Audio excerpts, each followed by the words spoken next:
ಐಶ್ವರ್ಯ Gowda DK Suresh ಹೆಸರನ್ನ ದುರ್ಬಳಕೆ ಮಾಡಿಕೊಂಡು ಕೋಟಿ ಕೋಟಿ ಹಣ ವಂಚಿಸಿದಂತಹ ಚಾಲಾಕಿ ಜೈಲು ಸೇರಿದ್ದ ಅದೇ ನೌಟಂಕಿ ರಾಣಿ ಈಗ ರಿಲೀಸ್ ಆಗಿದ್ದಾಳೆ. ಆದರೆ ಆಕೆಯ ವಿರುದ್ಧ ಸಾಲು ಸಾಲು ವಂಚನೆಯ ಕೇಸ್ಗಳು ದಾಖಲಾಗಿವೆ. ಇದರ ನಡುವೆ ಜೆಡಿಎಸ್ನ ಮಾಜಿ ಶಾಸಕರು ಅದೊಂದು ಬಾಂಬ್ ಸಿಡಿಸಿದ್ದಾರೆ. ಏನದು ನೋಡೋಣ ಬನ್ನಿ.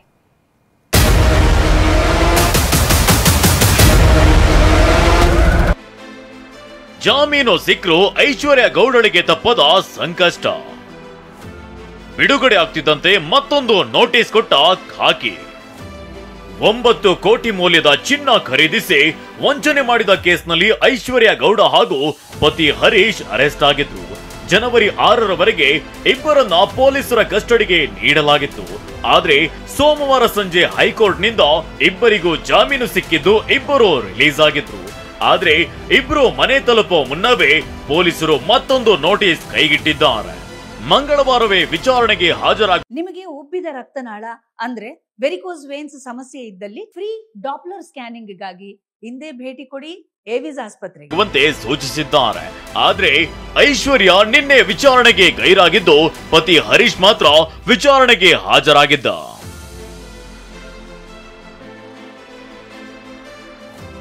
ಐಶ್ವರ್ಯ ಮನೆ ಮೇಲೆ ಪೊಲೀಸರ ದಾಳಿ.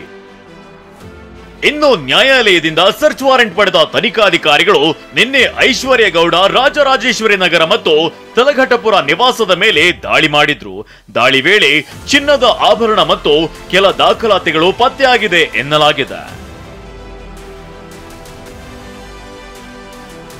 ಐಶ್ವರ್ಯ ವಿರುದ್ಧ 3,25,00,000 ಮತ್ತೊಂದು ವಂಚನೆ ಕೇಸ್. 9 ಕೋಟಿ ವಂಚನೆ ಕೇಸ್ ಒಂದ್ ಕಡೆ ಆದ್ರೆ, ತಮಗೆ 3,25,00,000 ಹಣ ಹಾಗೂ 430 ಗ್ರಾಂ ಚಿನ್ನ ಪಡೆದು ಐಶ್ವರ್ಯ ವಂಚನೆ ಮಾಡಿದ್ದಾರೆ ಅಂತ ತಿಬ್ಬೇಗೌಡ ಅನ್ನೋರ ಪತ್ನಿ ಆರ್ ನಗರದಲ್ಲಿ ಕೇಸ್ ದಾಖಲಿಸಿದ್ದಾರೆ. ಮಂಡ್ಯದಲ್ಲೂ 55 ಲಕ್ಷ ವಂಚನೆ.